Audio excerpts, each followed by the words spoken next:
पुढच्या गाण्याकडे वळण्यापूर्वी ह्या गाण्याचं वैशिष्ट्य तुम्हाला सांगते की एच.एम.व्हीच्या दुबे साहेबांनी बोलवून घेतलं पंडितजींना. जेव्हा काहीतरी त्यांना प्रयोग हवा असायचा तेव्हा त्यांना पंडितजींची अगदी आवर्जून आठवण यायची आणि त्यांना सांगितलं की असं एक गाणं आम्हाला करून हवं आहे की ज्याच्यात वाद्य शक्यतो नकोतच. तर पंडितजी म्हणाले असं कसं गाणं निर्माण होऊ शकेल, वादकांशिवाय कसं गाणं होणार. नाही नाही, तुम्ही काही करा त्याच्यामध्ये प्रयोग, पण वादक नकोय. म्हणजे इतके नेहमी असतात तितके तर अजिबातच नकोय.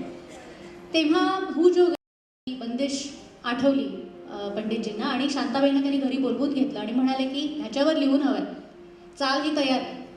शांताबाई म्हणाल्या की मी असं आधी कधी केलं नाहीये की झबलं तयार आहे आणि मग त्या मापाचं बाळ शोधायचं, असं कसं करणार, मी नाही लिहू शकणार. तर पंडितजी म्हणाले काय हरकत आहे, तुम्हाला एक सांगू का, स्वातंत्र्यवीर विनायक दामोदर सावरकरांनी सुद्धा असं माझ्या वडिलांना लिहून दिलेलं आहे.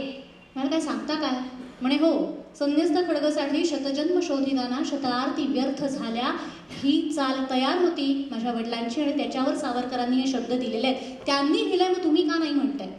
शांताबाईंना पटलं, म्हणाल्या हो बरोबर आहे, मी पण प्रयत्न करते.